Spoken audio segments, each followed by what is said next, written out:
जय श्री कृष्ण। ओम नमो भगवते वासुदेवाय नमः। आप सुन रहे हैं पौराणिक अमृतवाणी द्वारा प्रसारित महाभारत कथा। चलिए आगे की कथा प्रारंभ करते हैं। नल का रूप बदलना, ऋतुपर्ण के यहाँ सारथी होना, भीमक के द्वारा नल दमयंती की खोज और दमयंती का मिलना।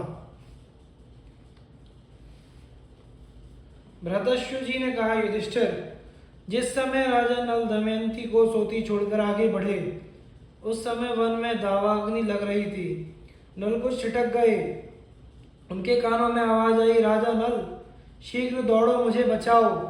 नल ने कहा, डरो मत। वे दौड़कर दावानल में घुस गए और देखा नागराज कारकोटक कुंडली बांधकर पड़ा हुआ है। उसने हाथ जोड़कर नल से कहा, राजन,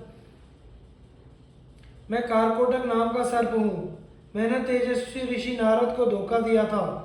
उन्होंने शाप दे दिया था कि जब तक राजा नल तुम्हें ना उठावे तब तक यहीं पड़ा रहे। उनके उठाने पर तू शाप से छूट जाएगा। उनके शाप के कारण मैं यहाँ से एक पग भी हट बढ़ नहीं सकता। तुम शाप से मेरी रक्षा करो। मैं तुम्हें हित की बात बताऊंगा और तुम्हारा मित्र बन जाऊंगा। मेरे भार से डरो मत। मैं अभी हल्का हो जाता हूँ। वह अंगूठे के बराबर हल्का हो गया। नल उसे उठाकर दावानल से बाहर ले आए। कारकोटक ने कहा, राजन, तुम अभी मुझे पृथ्वी पर न डालो। कुछ पगों तक गिनती करते हुए चलो। राजा नल ने ज्यों ही पृथ्वी पर 10वां पग डाला और कहा, 10, त्यों ही कारकोट नाग ने उन्हें डस लिया। उसका नियम था, जब कोई 10 अथवा अर्थात डसो कहता तभी वह डसता, अन्यथा नहीं। कारकोटक के डसते ही राजा नल का पहला रूप बदल गया और कारकोटक अपने रूप में हो गया। आश्चर्यचकित नल से उसने कहा, राजन, तुम्हें कोई पहचान न सके इसलिए मैंने तुम्हारा रूप बदल दिया है। कलयुग ने तुम्हें बहुत दुख दिया है।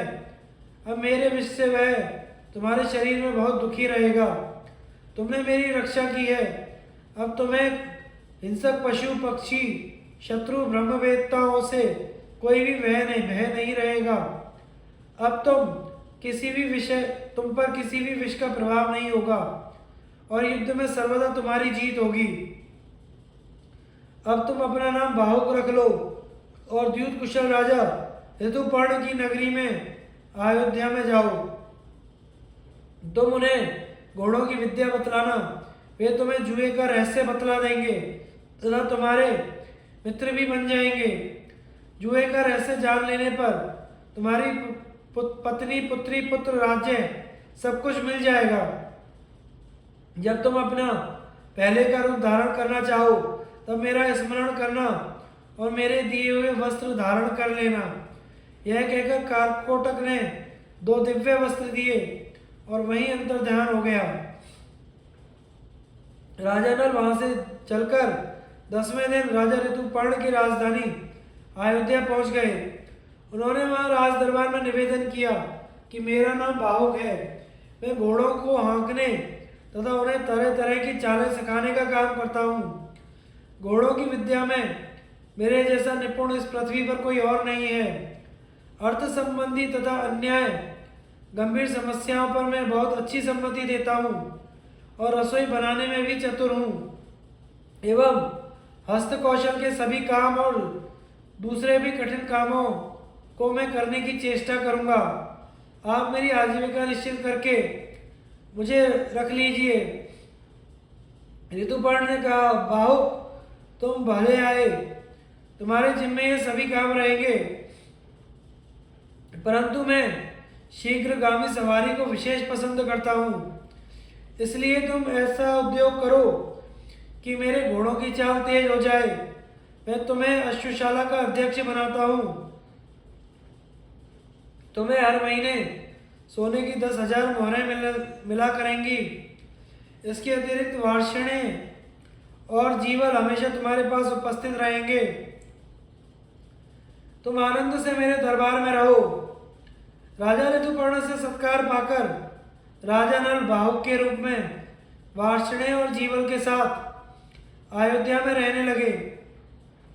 राजा नल प्रतिदिन रात को दमयंती का स्मरण करके कहा करते, हाय हाय तपस्विनी दमयंती, भूख प्यास से घबराकर थकी मांदी उस मूर्ख का स्मरण करती होगी और ना जाने कहाँ सोती होगी। वह भला वह अपने जीवन निर्वाह के लिए किसके पास जाती होगी। इसी प्रकार वे अनेकों बातें सोचते।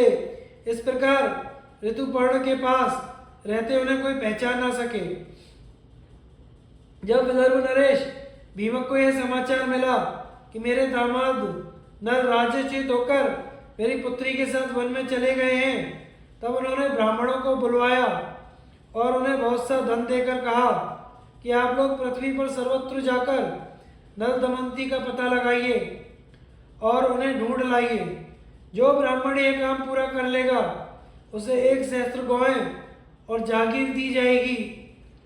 यदि आप उन्हें ला ना सकें, केवल पता ही लगावें, तो भी 10,000 गौएं दी जाएंगी। ब्राह्मण लोग बड़ी प्रसन्नता से नल दमयंती का पता लगाने के लिए निकल पड़े। सुदेव नामक ब्राह्मण नल दमयंती का पता लगाने के लिए चेदी नरेश की राजधानी में गया। उसने एक दिन राजमहल में दमयंती को देख लिया। उस समय राजा के महल में पुण्यवाचन हो रहा था और दमयंती सुनंदा के साथ बैठकर मंगल कृत्य देख रही थी। सुदेव ब्राह्मण ने दमयंती को देखकर सोचा, वास्तव में यह भीमक नंदिनी है। मैंने इसका जैसा रूप पहले देखा था वैसा ही अब भी देख रहा हूँ। बड़ा अच्छा हुआ, इसे देख लेने से मेरी यात्रा सफल हो गई। सुदेव दमयंती के पास जाकर बोला, विदर्भ नंदिनी, मैं तुम्हारे भाई का मित्र सुदेव ब्राह्मण हूँ। राजा भीमक की आज्ञा से तुम्हें ढूंढने के लिए यहाँ आया हूँ। तुम्हारे माता पिता और भाई सानंद हैं। तुम्हारे दोनों बच्चे भी विदर्भ देश में सकुशल हैं। तुम्हारे बिछोह से सभी कुटुंबी प्राणहीन से हो रहे हैं और तुम्हें ढूंढने के लिए सैकड़ों ब्राह्मण पृथ्वी पर घूम रहे हैं। दमयंती ने ब्राह्मण को पहचान लिया। वह क्रम क्रम से सबका कुशल मंगल पूछने लगी और पूछते पूछते ही रो पड़ी। सुनंदा दमयंती को बात करते रोते देखकर घबरा गई। उसने अपनी माता के पास जाकर सब हाल कहा। राजमाता तुरंत अंतःपुर से बाहर निकल आई और ब्राह्मण के पास जाकर पूछने लगी, महाराज यह किसकी पत्नी है, किसकी पुत्री है और अपने घर वालों से कैसे बिछुड़ गई? तुमने इसे कैसे पहचाना? सुदेव ने नल दमयंती का पूरा चरित्र सुनाया और कहा, जैसे राख में दबी हुई आग गर्मी से जान ली जाती है, वैसी ही इस देवी के सुंदर रूप और ललाट से मैंने इसे पहचान लिया। सुनंदा ने अपने हाथों से दमयंती के ललाट को धो दिया, जिससे उसकी भौहों के बीच लाल चिन्ह चंद्रमा के समान प्रकट हो गया।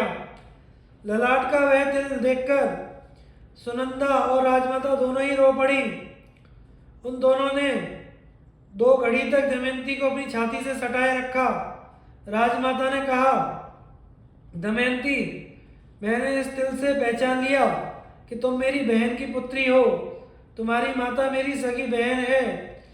हम दोनों दशाण देश के राजा सुदामा की पुत्री हैं। तुम्हारा जन्म मेरे पिता के घर ही हुआ था।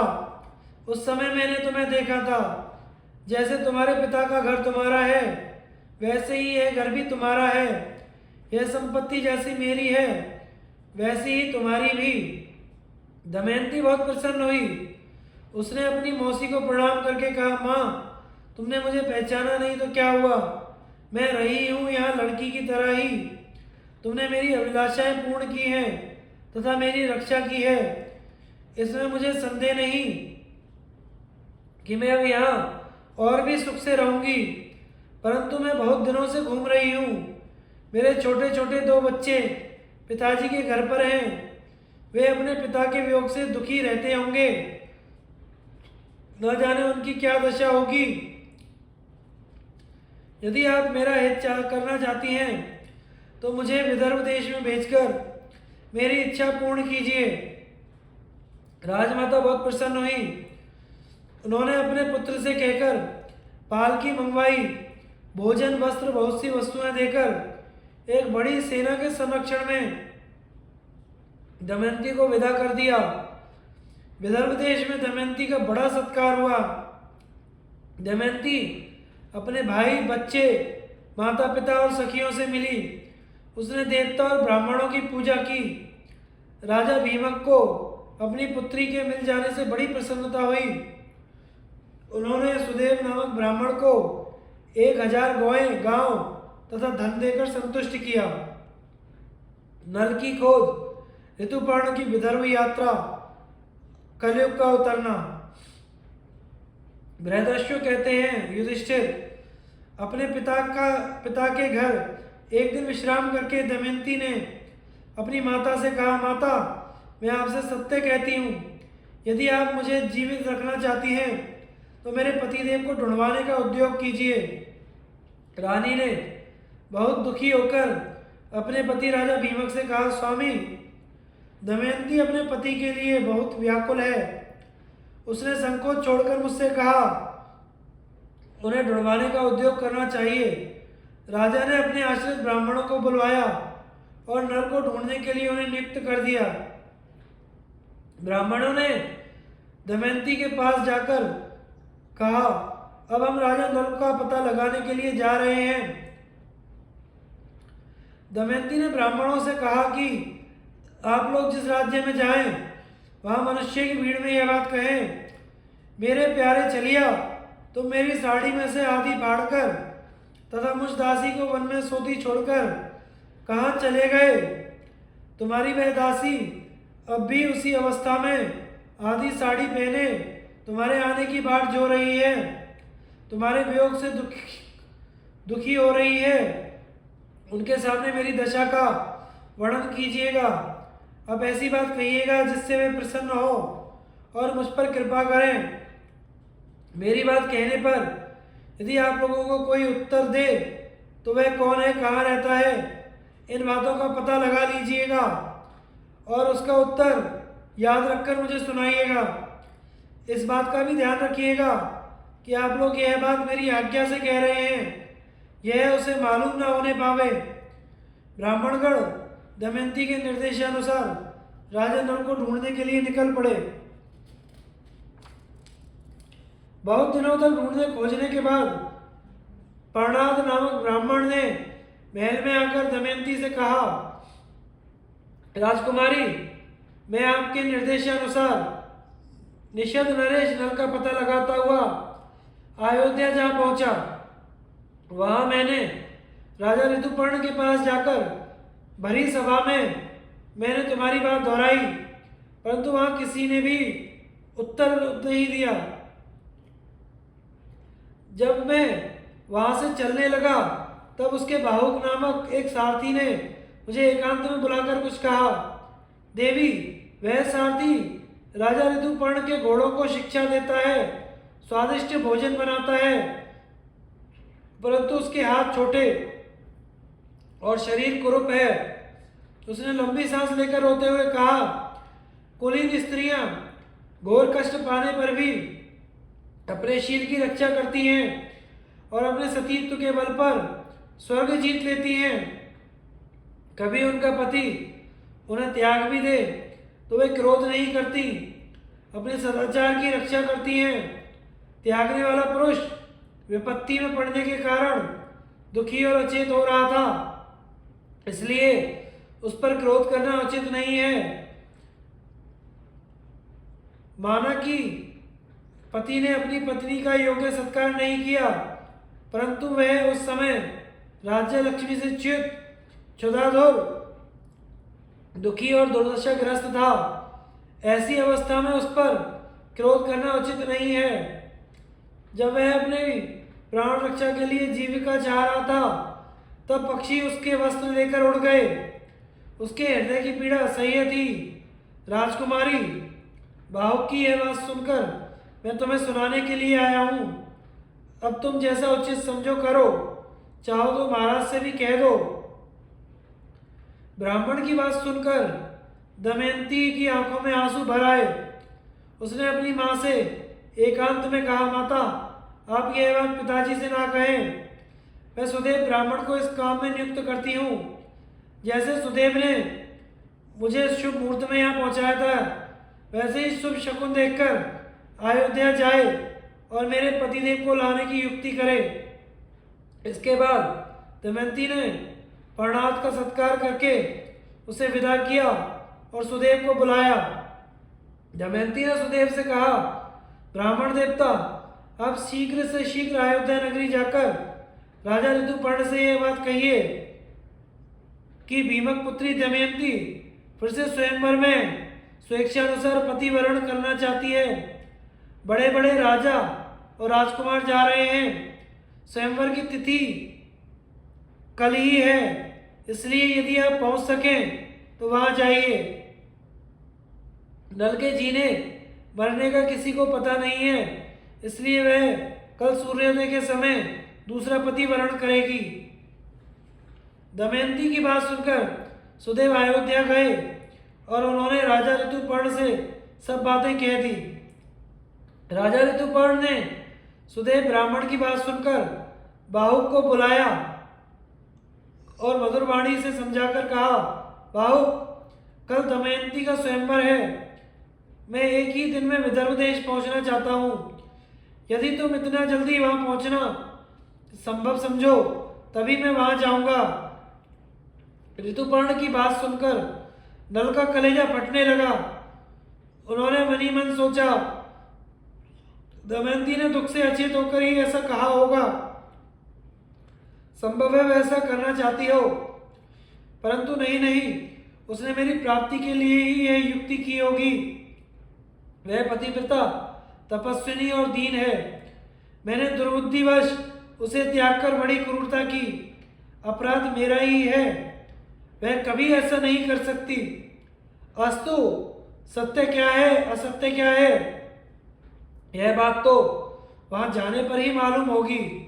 परंतु ऋतुपर्ण की इच्छा पूरी करने में मेरा भी स्वार्थ है। बाहुक ने हाथ जोड़कर कहा, मैं आपके कथन अनुसार काम करने की प्रतिज्ञा करता हूँ। बाहुक अश्वशाला में जाकर श्रेष्ठ घोड़ों की परीक्षा करने लगे। नल ने अच्छी जाति के 4 शीघ्रगामी घोड़े रथ में जोत लिए।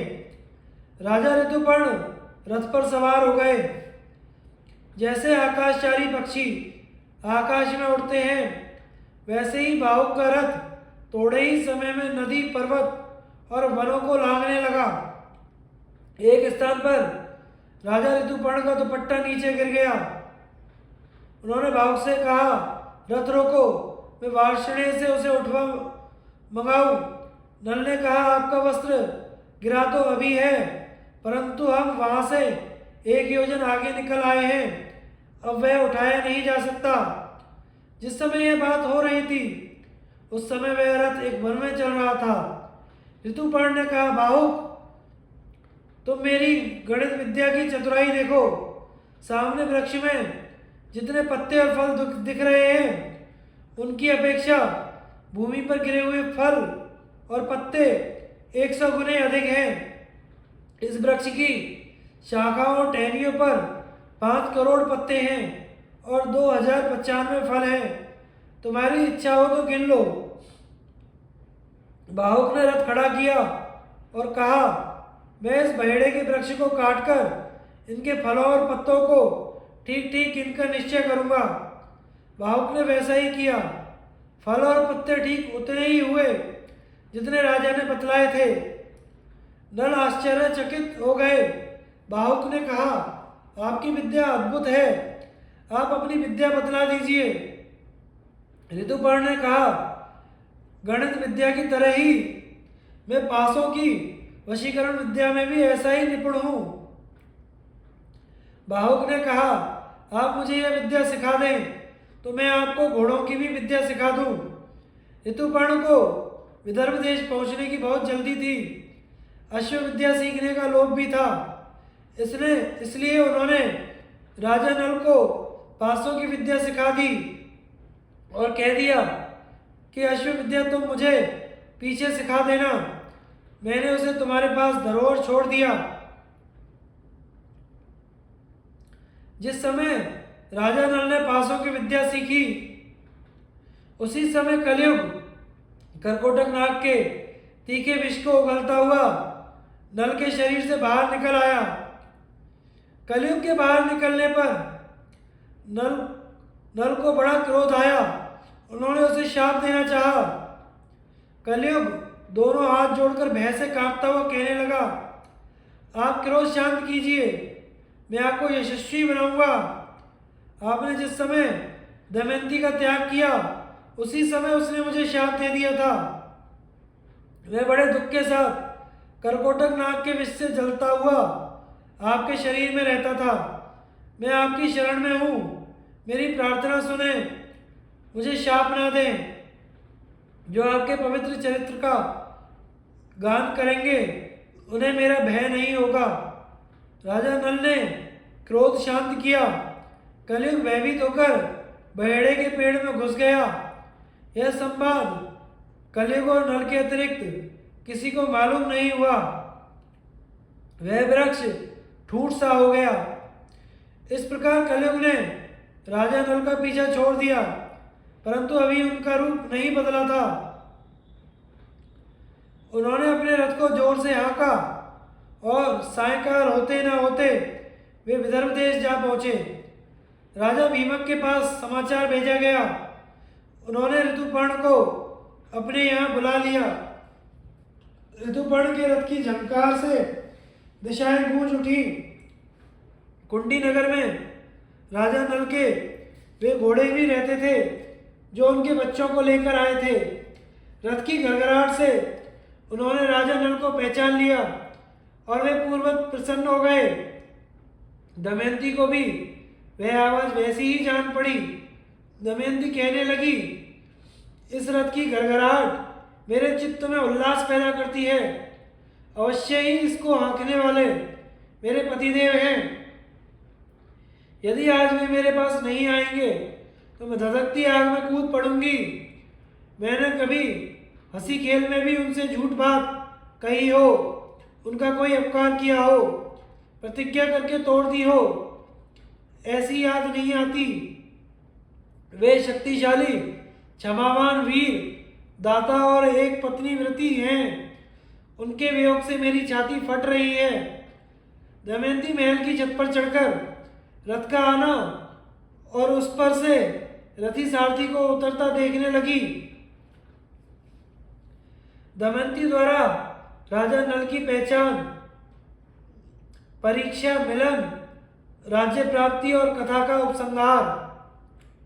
बृहदरश्वि जी कहते हैं, युधिष्ठिर विदर्भ नरेश भीमक ने अयोध्यापति ऋतुपर्ण का खूब स्वागत सत्कार किया। ऋतुपर्ण को अच्छे स्थान में ठहराया गया। उन्हें कुंडिनपुर में स्वयंवर का कोई चिन्ह दिखाई नहीं पड़ा।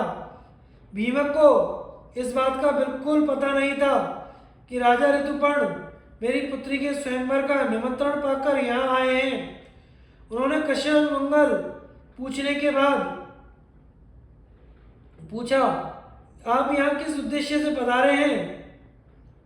ऋतुपर्ण ने स्वयंवर की कोई तैयारी न देखकर निमंत्रण की बात दबा दी और कहा, मैं तो केवल आपको प्रणाम करने के लिए ही चला आया हूँ। भीमक सोचने लगे कि 100 योजन से भी अधिक दूर कोई प्रणाम करने के लिए नहीं आ सकता। अस्तु आगे चलकर यह बात खुल ही जाएगी। भीमक ने बड़े सत्कार के साथ आग्रह कर ऋतुपर्ण को अपने यहाँ रख लिया। बाहुक भी वार्षणे के साथ अश्वशाला में ठहरकर घोड़ों की सेवा में संलग्न हो गया। दमयंती आंखों होकर सोचने लगी, रथ की ध्वनि तो मेरे पतिदेव के रथ के समान जान पड़ती है, परंतु उनके कहीं दर्शन नहीं हो रहे हैं। हो रहा हो वार्षणे ने उनसे रथ विद्या सीख ली होगी, इसी कारण रथ उनका मालूम पड़ता था। संभव है ऋतुपर्ण को भी यह विद्या मालूम हो। उसने अपनी दासी को बुलाकर कहा, केशिनी तू जा इस बात का पता लगा कि वह कुरूप पुरुष कौन है। संभव है यही हमारे पतिदेव हों। मैंने ब्राह्मण द्वारा जो संदेश भेजा था वही उसे बतलाना। उसका उत्तर सुनकर मुझसे कहना। केशिनी ने जाकर बाहुक से बातें की। बाहुक ने राजा के आने का कारण बताया और संक्षेप में वार्षणेय तथा अपनी अश्वविद्या एवं भोजन बनाने की चतुरता का परिचय दिया। केशिनी ने पूछा, बाहुक, राजा नल कहाँ है? क्या तुम जानते हो अथवा तुम्हारा साथी वार्षणेय जानता है? बाहुक ने कहा, केशिनी, वार्षणेय राजा नल के बच्चे को यहाँ छोड़कर चला गया था। उसे उनके संबंध में कुछ भी नहीं मालूम। इस समय नल का रूप बदल गया है।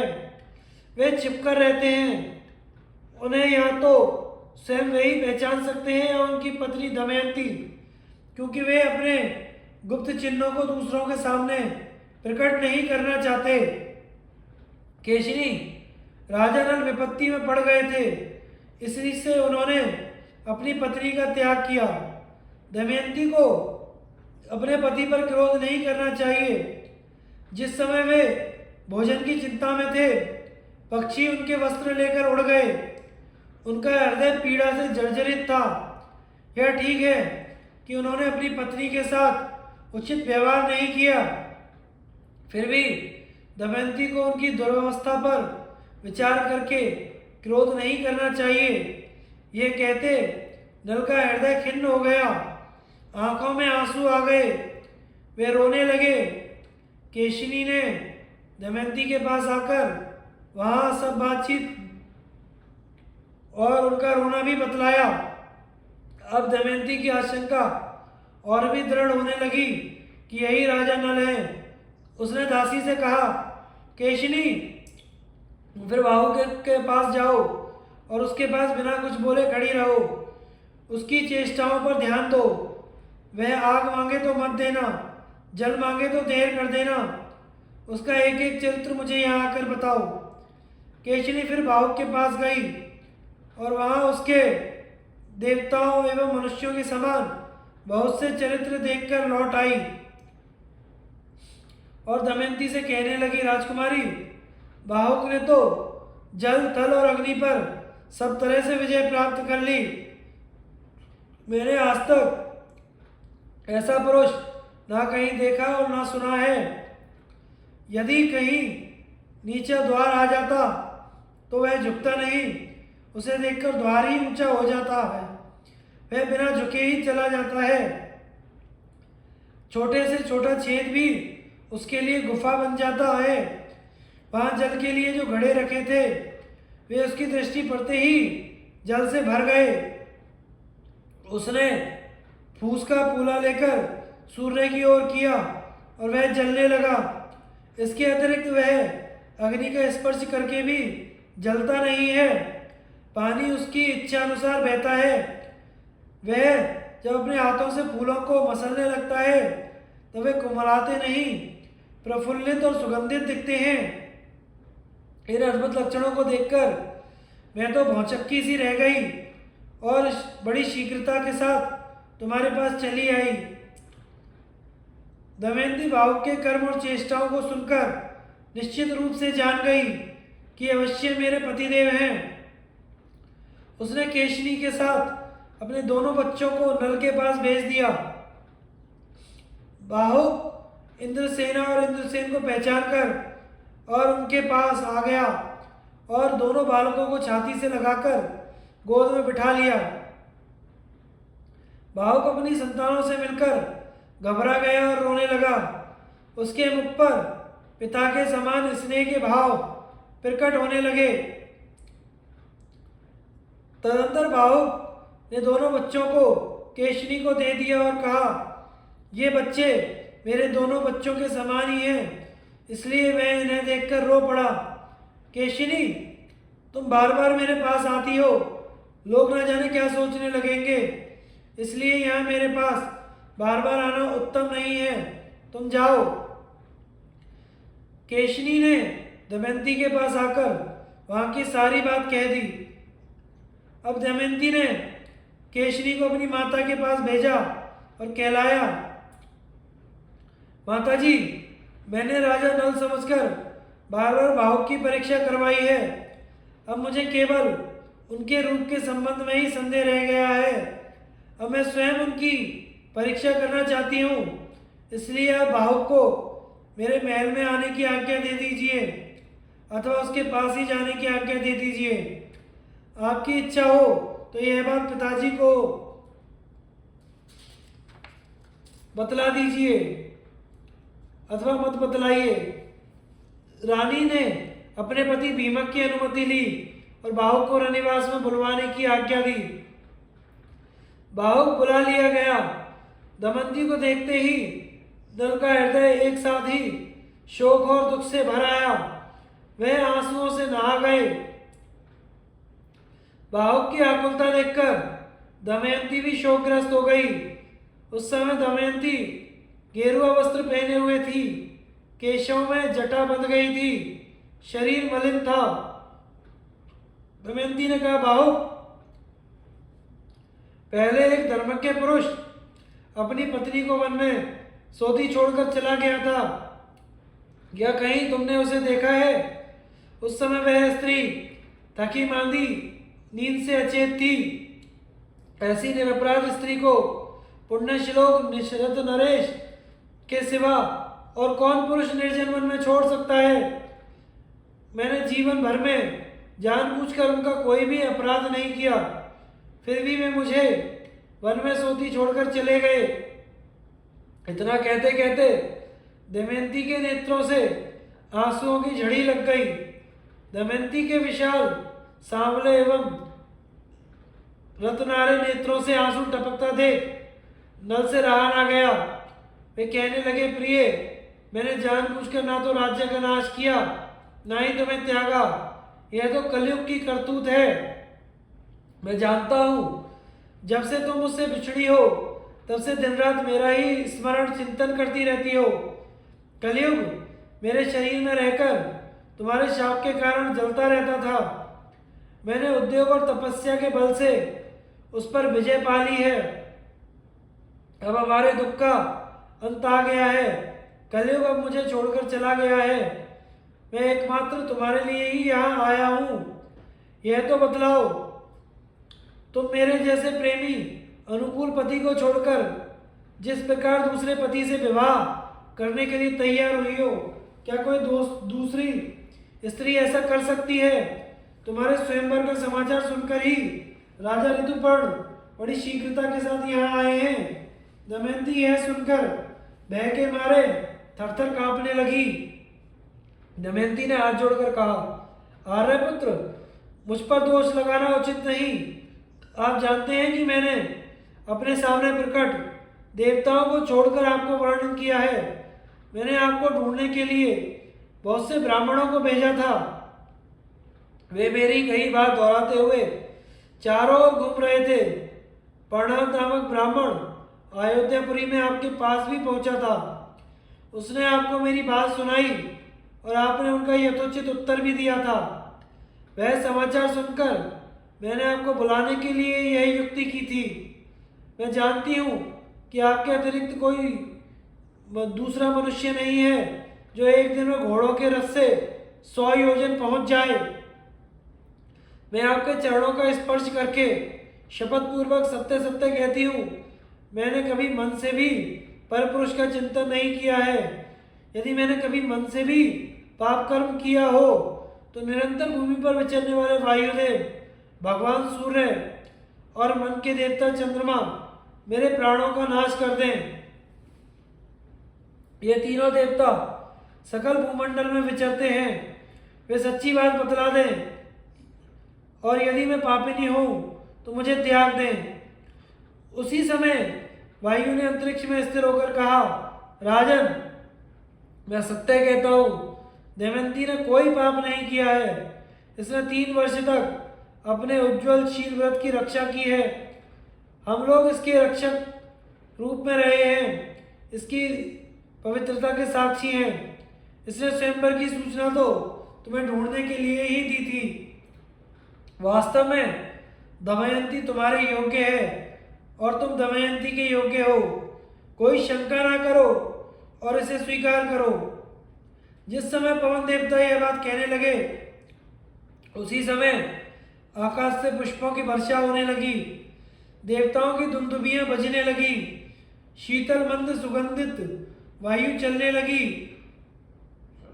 ऐसा अद्भुत दृश्य देखकर राजा नल ने अपना संदेह छोड़ दिया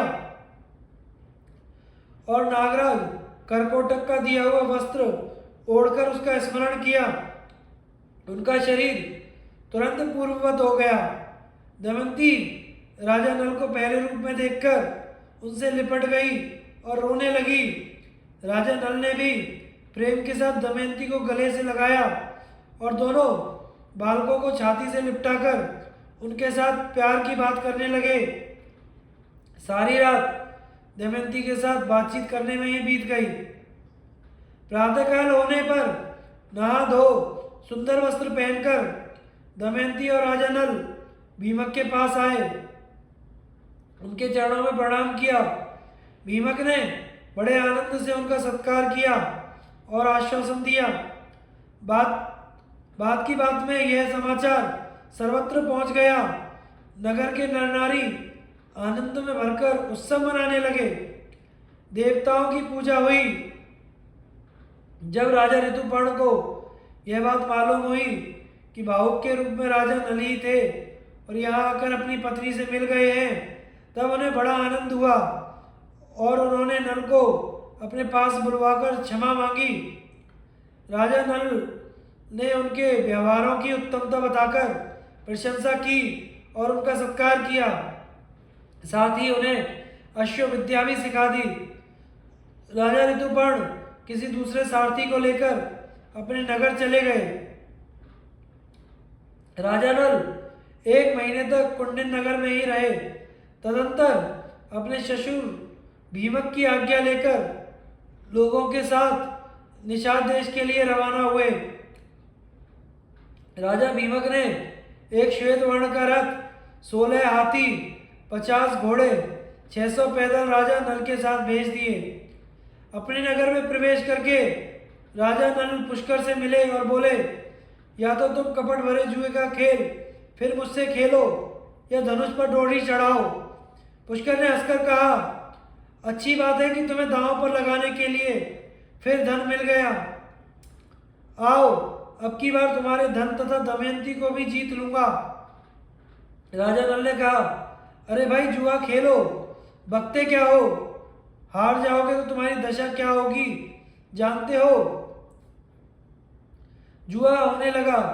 राजा नल ने पहले ही दाव में पुष्कर के राज्य, रत्नों के भंडार और उसके प्राणों को भी जीत लिया। उन्होंने पुष्कर से कहा, यह सब राज्य अब मेरा हो गया। अब तुम दमयंती को आंख उठाकर भी नहीं देख सकते। तुम दमयंती के सेवक हो। अरे मूढ़, पहली बार भी तुमने मुझे नहीं जीता था। वह काम कलयुग का था। तुम्हें इस बात का पता नहीं है।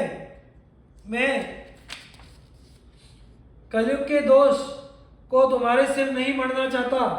तुम अपना जीवन सुख से बताओ, मैं तुम्हें छोड़े देता हूं। तुम्हारी सब वस्तुएं और तुम्हारे राज्य का भाग भी दे देता हूं। तुम पर मेरा प्रेम पहले के ही समान है। तुम मेरे भाई हो। मैं कभी तुम पर अपनी आंख टेढ़ी नहीं करूंगा। तुम 100 वर्ष तक जियो। राजा नल ने इस प्रकार कहकर पुष्कर को धैर्य दिया और अपने हृदय से लगाकर जाने की आज्ञा दी।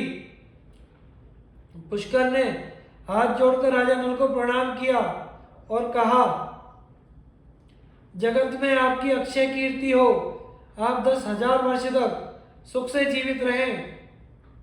आप मेरे अन्नदाता और प्राणदाता हैं। पुष्कर बड़े सत्कार और सम्मान के साथ 1 महीने तक राजा नल के नगर में ही रहा। तदंतर सेना, सेवक और कुटुंबियों के साथ अपने नगर में चला गया। राजा नल भी पुष्कर को पहुंचाकर अपनी राजधानी लौट आए।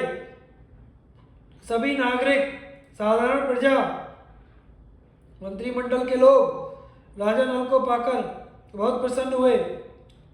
उन्होंने रोमांचित शरीर से हाथ जोड़कर राजा नल से निवेदन किया, राजेंद्र, आज हम लोगों दुख से छुटकारा पाकर सुखी हुए। जैसे देवता इंद्र की सेवा करते हैं, वैसे ही आपकी सेवा करने के लिए हम सब आए हैं। घर घर आनंद मनाया जाने लगा। चारों ओर शांति फैल गई। बड़े बड़े उत्सव होने लगे। राजा नल ने सेना भेजकर दमयंती को बुलवाया। राजा भीमक ने अपनी पुत्री को बहुत सी वस्तुएं देकर ससुराल भेज दिया। दमयंती अपनी दोनों संतानों को लेकर महल में आ गई। राजा नल बड़े आनंद के साथ समय बिताने लगे। राजा नल की ख्याति दूर दूर तक फैल गई। उन्होंने बड़े बड़े यज्ञ करके भगवान की आराधना की। बृहदश्व जी कहते हैं, युधिष्ठिर, तुम्हें भी थोड़े ही दिनों में तुम्हारा राज्य और सगे संबंधी मिल जाएंगे। राजा नल ने जुआ खेलकर बड़ा भारी दुख मोल ले लिया था। उसे अकेले ही सब दुख भोगना पड़ा, परंतु तुम्हारे साथ तो भाई हैं, द्रौपदी है और बड़े बड़े विद्वान और सदाचारी ब्राह्मण हैं। ऐसी दशा में शोक करने का कोई कारण ही नहीं है। संसार की स्थितियां सर्वदा एक सी नहीं रहती। यह विचार करके भी उनकी अभिवृद्धि और राज की चिंता नहीं करनी चाहिए। नागराज कर्कोटक, दमयंती नल और ऋतुपर्ण की यह कथा कहने सुनने से कलयुग के पापों का नाश होता है और दुखी मनुष्यों को धैर्य मिलता है। वैशंपायन जी कहते हैं, जन्मजय, फिर महर्षि बृहदस्यु के प्रेरित करने पर धर्मराज युधिष्ठिर की प्रार्थना से वे उनके पासों की वशीकरण विद्या और अश्व विद्या सिखलाकर स्नान करने के लिए चले गए।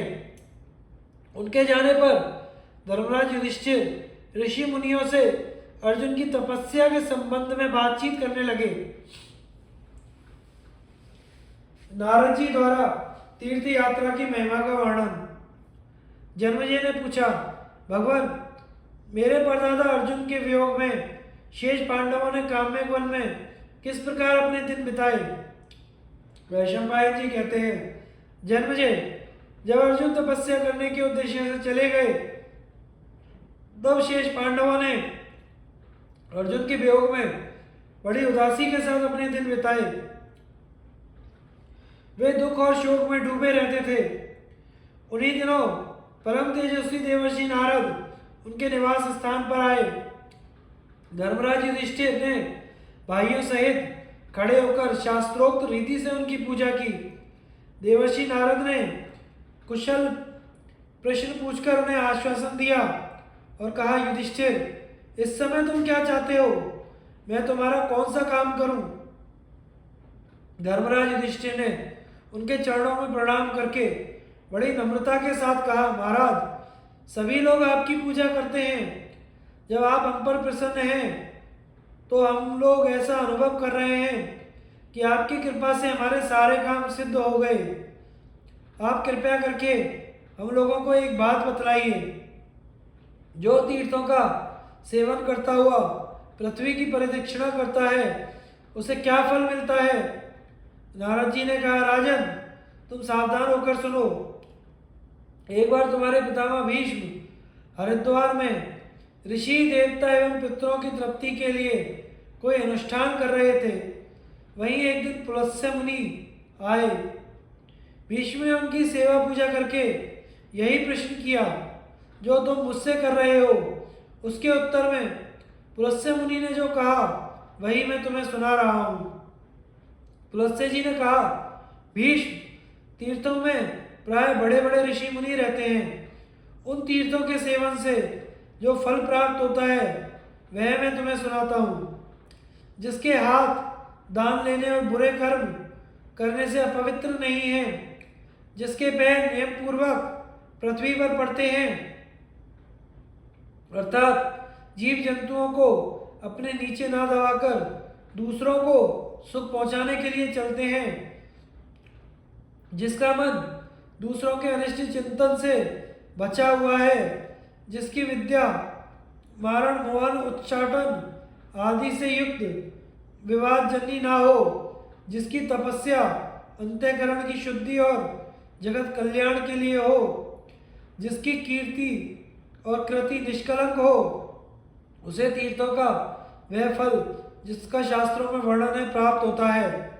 जो किसी कारण दाम नहीं लेता, जो कुछ मिल जाए उसी में संतुष्ट रहता है, साथ ही अहंकार भी नहीं करता, जो दंभ एवं कामना से रहित है, थोड़ा खाता और इंद्रियों को वश में रखता है, साथ ही समस्त पापों से बचा भी रहता है, जो कभी किसी पर क्रोध नहीं करता, स्वभाव से ही सत्य का पालन करता है, दृढ़ता से अपने नियमों में संलग्न रहता है और समस्त प्राणियों के सुख दुख को अपने शरीर के सुख दुख के समान ही समझता है, उसे शास्त्रोक्त तीर्थ फल की प्राप्ति होती है। तीर्थ यात्रा के द्वारा निर्धन मनुष्य भी बड़े बड़े यज्ञों का फल प्राप्त कर सकता है। मृत्यु लोक में भगवान का पुष्कर तीर्थ बहुत ही प्रसिद्ध है। पुष्कर में करोड़ों तीर्थ निवास करते हैं। आदित्य, वसु, रुद्र, साध्य, मरुत्कण, गंधर्व, अप्सराएं सर्वदा वहीं उपस्थित रहती हैं। बड़े बड़े देवता, दैत्य और ब्रह्म ऋषियों ने तपस्या करके वहां सिद्धि प्राप्त की है। जो उदार पुरुष मन से भी पुष्कर का स्मरण करता है, उसके पाप नष्ट हो जाते हैं और स्वर्ग की प्राप्ति होती है। स्वयं ब्रह्मा जी बड़े प्रेम से पुष्कर में निवास करते हैं। इस तीर्थ में जो स्नान करता है वह देवता और पितरों को संतुष्ट करता है। उसे अश्वमेघ यज्ञ से भी 10 गुना फल मिलता है। जो पुष्करारण्य तीर्थ में एक ब्राह्मण को भी भोजन कराता है, उसे इस लोक और परलोक में सुख मिलता है। मनुष्य स्वयं शाक, कंद, मूल, फल आदि जिस वस्तु से अपना जीवन निर्वाह करता है, उसी वस्तु के द्वारा श्रद्धा के साथ ब्राह्मण को भोजन करावे। किसी से भी ईर्ष्या ना करे। जो ब्राह्मण, क्षत्रिय, वैश्य और शूद्र परम पवित्र पुष्कर तीर्थ में स्नान करते हैं, उन्हें फिर जन्म नहीं ग्रहण करना पड़ता। कार्तिक मास में पुष्कर तीर्थ में वास करने से अक्षय लोकों की प्राप्ति होती है। जो सायं और प्रातःकाल दोनों हाथ जोड़कर पुष्कर क्षेत्र में आए हुए तीर्थों का स्मरण करता है, उसे समस्त तीर्थों में स्नान करने का पुण्य प्राप्त होता है। स्त्री अथवा पुरुष ने अपनी आयु भर में जो पाप किया हो, वह सब पुष्कर तीर्थ में स्नान करने मात्र से नष्ट हो जाता है। जैसे देवताओं में भगवान विष्णु प्रधान है, वैसे ही तीर्थों में पुष्कर राज प्रधान है। इसी प्रकार अन्य तीर्थों का भी वर्णन करते हुए पुलस्त्य जी ने कहा है, राजन, तीर्थराज प्रयाग की महिमा का वर्णन भी सभी करते हैं, वहां अवश्य जाना चाहिए। उसमें ब्रह्मा आदि देवता, दिशाएं, दिक्पाल, लोकपाल, साध्य पितर, सनत कुमार आदि परम ऋषि, अंगिरा आदि निर्मल ब्रह्म ऋषि, नाग, सुपर्ण, सिद्ध, नदी, समुद्र, गंधर्व, अप्सरा सभी रहते हैं। ब्रह्मा के साथ स्वयं भगवान विष्णु भी वहां निवास करते हैं। प्रयाग क्षेत्र में अग्नि के 3 कुंड हैं। उनके बीचों बीच से श्री गंगा जी प्रवाहित होती हैं। तीर्थ शिरोमणि सूर्यपुत्री यमुना जी भी आती हैं। वही लोक पावनी यमुना जी का गंगा जी के साथ संगम हुआ है। गंगा और यमुना के मध्य भाग को पृथ्वी की जान समझना चाहिए। प्रयाग पृथ्वी का जनेंद्रिय है। प्रयाग प्रतिष्ठान, झूसी, कंबल एवं अश्वतरनाग, भोगवती तीर्थ ये प्रजापति की वेदी हैं। इनमें वेद और यज्ञ मूर्तिमान होकर रहते हैं। बड़े बड़े तपस्वी ऋषि प्रजापति की उपासना एवं चक्रवर्ती राजा यज्ञों के द्वारा देवताओं का यजन करते हैं। इसी से यह स्थान परम पवित्र है। ऋषि लोग कहते हैं कि प्रयाग समस्त तीर्थों से श्रेष्ठ है। प्रयाग की यात्रा से, प्रयाग के नाम संकीर्तन से और प्रयाग की मिट्टी के स्पर्श से मनुष्य के सारे पाप छूट जाते हैं। जो विश्वविख्यात गंगा यमुना के संगम में स्नान करता है उसे राष्ट्र एवं अश्वमेघ यज्ञ का फल प्राप्त होता है। यह देवताओं की यज्ञ भूमि है। यहाँ थोड़ा सा भी दान करने से बहुत बड़े दान का फल मिलता है। यद्यपि वेद में और लोक व्यवहार में हठपूर्वक मृत्यु को बहुत बुरा कहा गया है, फिर भी प्रयाग की मृत्यु के संबंध में ऐसी बात नहीं सोचनी चाहिए। प्रयाग में सदा सर्वदा 60 करोड़ 10 हजार तीर्थों का सानिध्य रहता है। 4 प्रकार की विद्याओं के अध्ययन का और सत्य भाषण का जो पुण्य होता है वह गंगा यमुना के संगम में स्नान करने से होता है। वासुकी नाग के भोगवती तीर्थ में स्नान करने से अश्वमेघ यज्ञ का फल मिलता है। विश्वविख्यात हंस प्रपतन तीर्थ एवं गंगा दशाश्वमेधिक तीर्थ भी वही हैं। और तो क्या, देव नदी गंगा जी जहाँ भी हो वहीं स्नान करने से कुरुक्षेत्र यात्रा का फल मिलता है। गंगा स्नान में कनखल का विशेष महत्व है। प्रयाग तो उससे भी बढ़कर है। जिसने सैकड़ों पाप किए हो वह भी यदि एक बार गंगाजल अपने ऊपर डाल ले तो गंगाजल उसके सारे पापों को वैसे ही भस्म कर डालता है जैसे अग्नि सूखी लकड़ी को। सतयुग में सभी तीर्थ पुण्यदायक होते हैं। त्रेता में पुष्कर और द्वापर में कुरुक्षेत्र की विशेष महिमा है। कलयुग में तो एकमात्र गंगा का महात्म्य ही सर्वश्रेष्ठ है।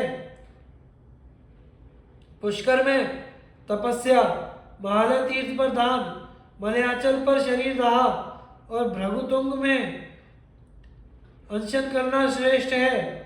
परंतु पुष्कर, कुरुक्षेत्र, गंगा एवं मगध देश में स्नान मात्र से ही 7-7 पीढ़ियां तर जाती हैं। गंगा जी नामोच्चारण मात्र से पापों को धो बहाती हैं। दर्शन मात्र से कल्याण दान करती हैं।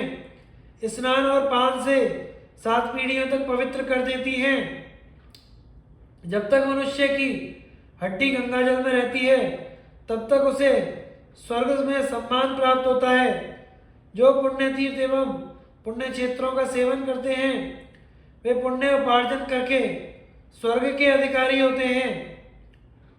ब्रह्मा जी ने यह बात स्पष्ट कह दी है कि गंगा के समान कोई तीर्थ नहीं, भगवान से बढ़कर कोई देवता नहीं, ब्राह्मणों से बढ़कर कोई प्राणी नहीं।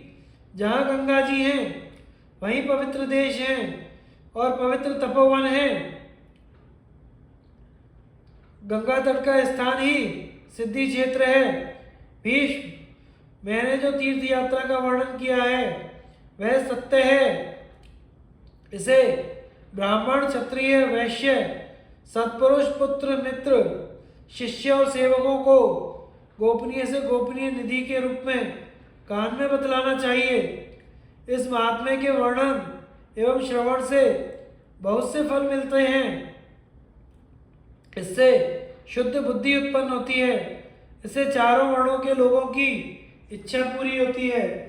मैंने जिन तीर्थों का वर्णन किया है उनमें से जहाँ जाना संभव ना हो वहाँ मानसिक यात्रा करनी चाहिए।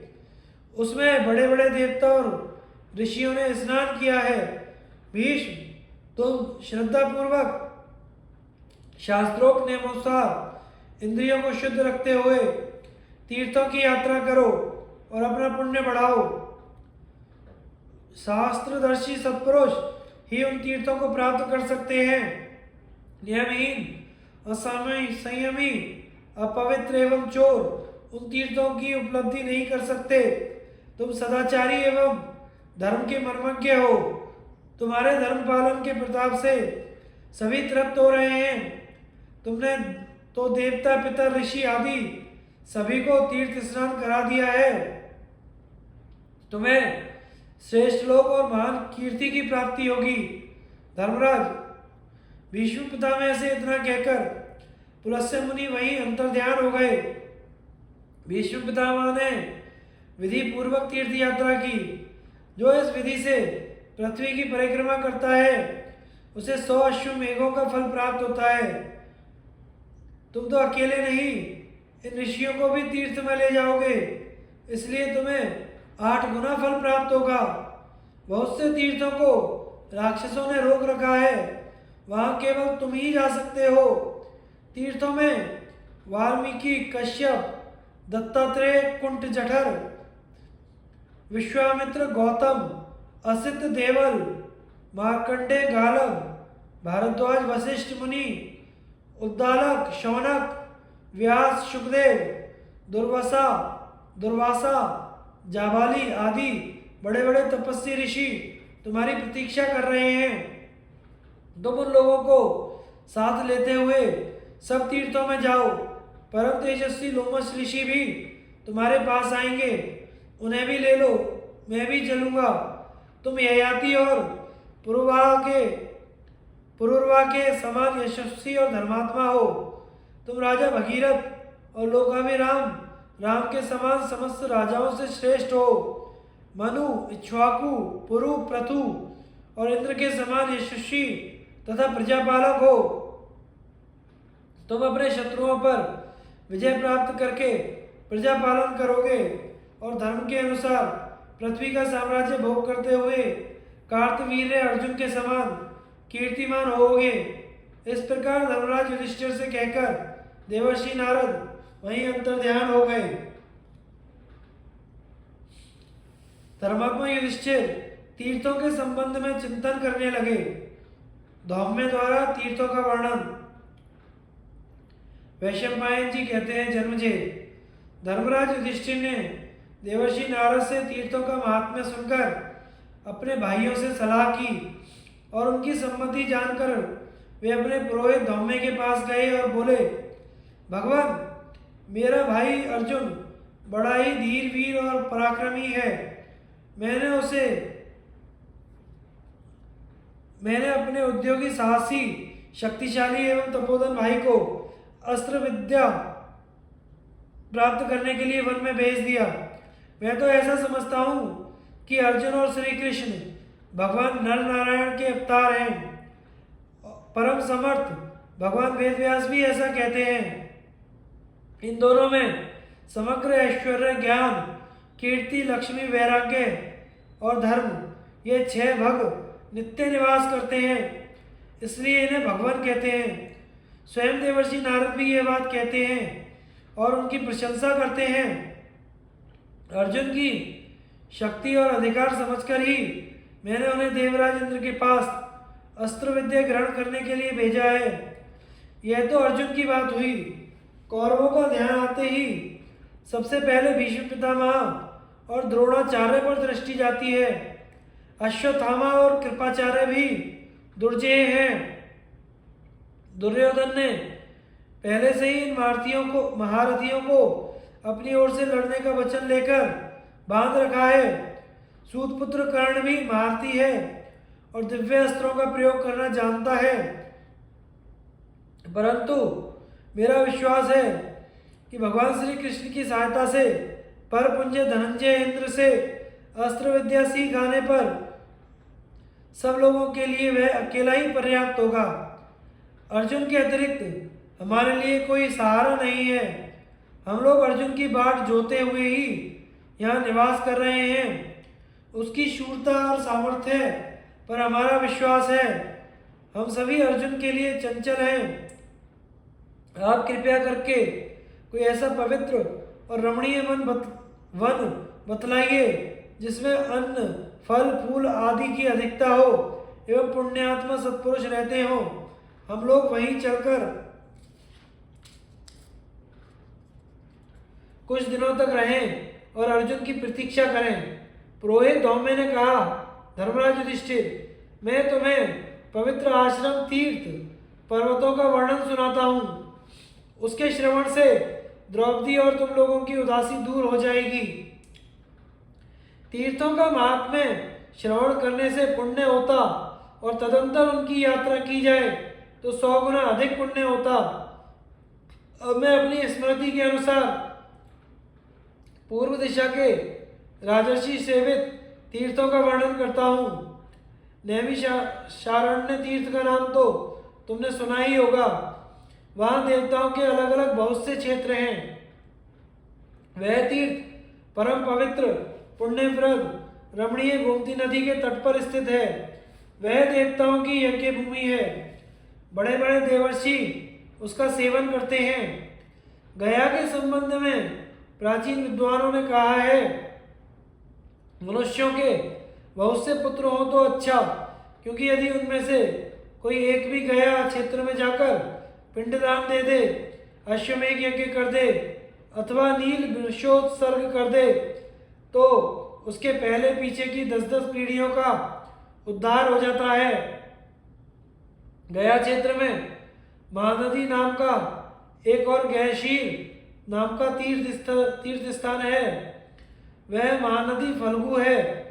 एक अक्षयवट नामक महावट है जहाँ पिंडदान करने से अक्षय फल मिलता है।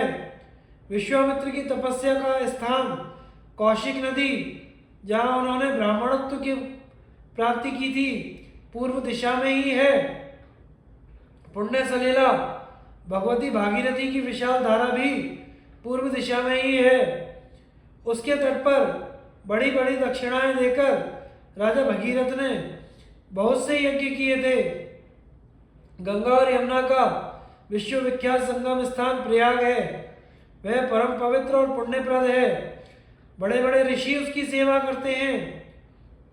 सर्वात्मा ब्रह्मा जी ने वहाँ बहुत से यज्ञ याग किए थे, इसीलिए उसका नाम प्रयाग पड़ा। अगस्त्य मुनि का उत्तम आश्रम, बड़े बड़े तपस्वियों से परिपूर्ण तपोवन भी पूर्व दिशा में ही है। कालंजर पर्वत पर हिरण्यबिंदु आश्रम है।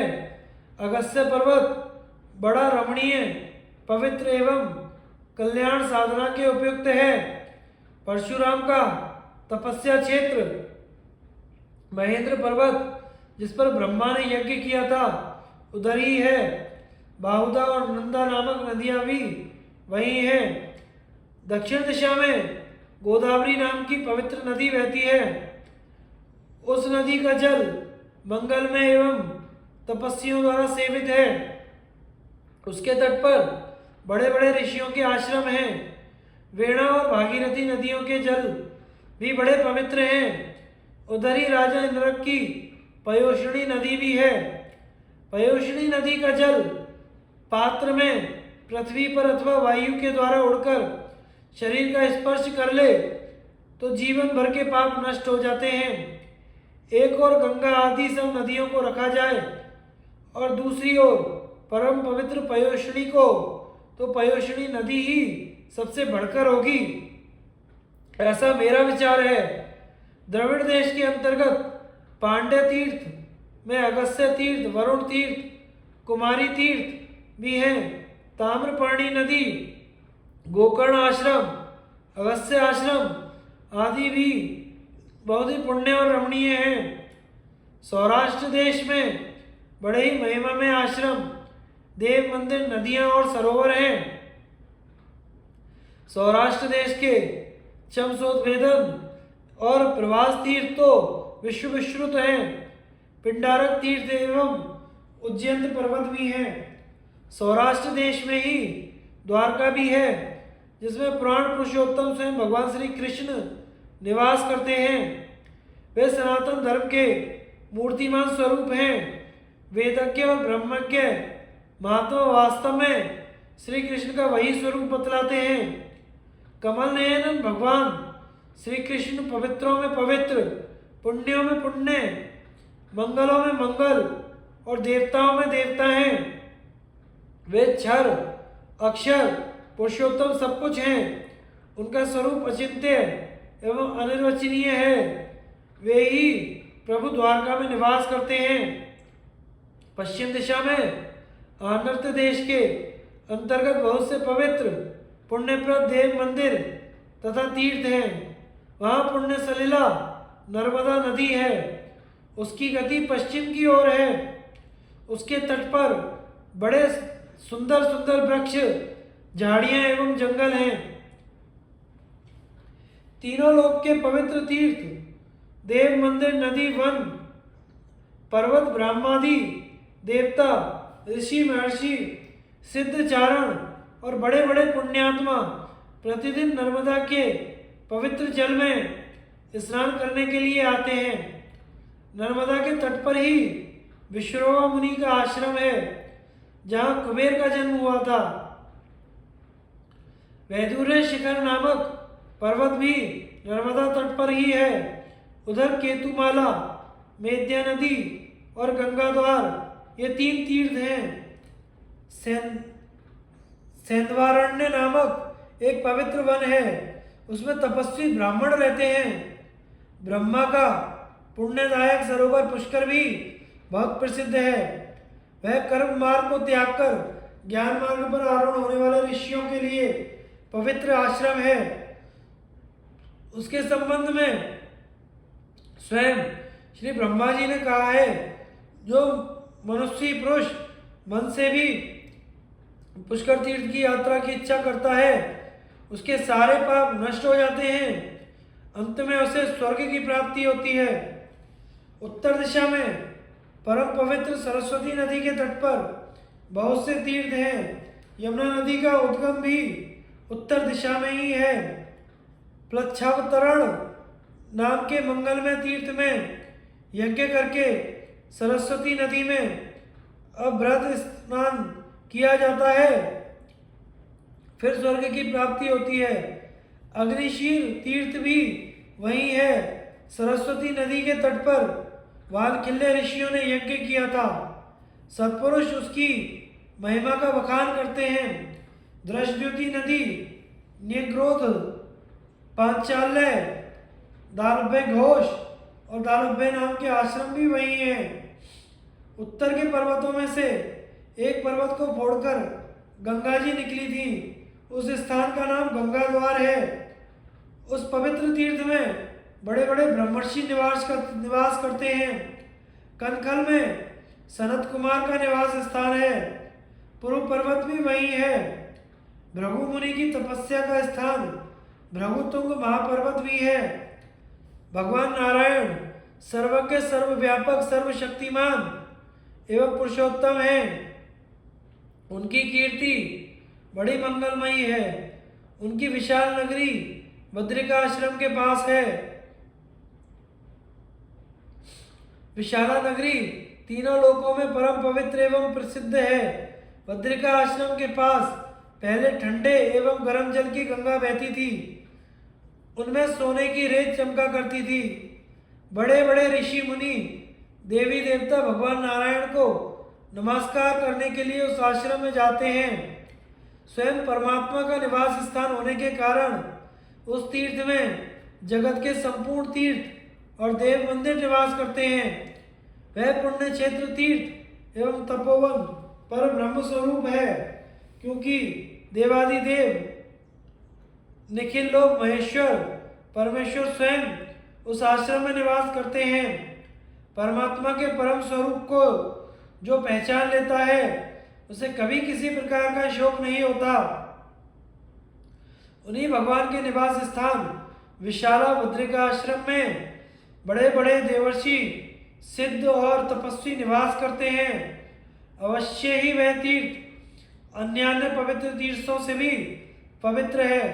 धर्मराज, तुम श्रेष्ठ ब्राह्मणों और भाइयों के साथ तीर्थों की यात्रा करो, तुम्हारे मन का दुख मिटेगा, अभिलाषा पूर्ण होगी। पुरोहित धौम्य इस प्रकार पांडवों से कह रहे थे। उसी समय परम तेजस्वी लोमस ऋषि के दर्शन हुए।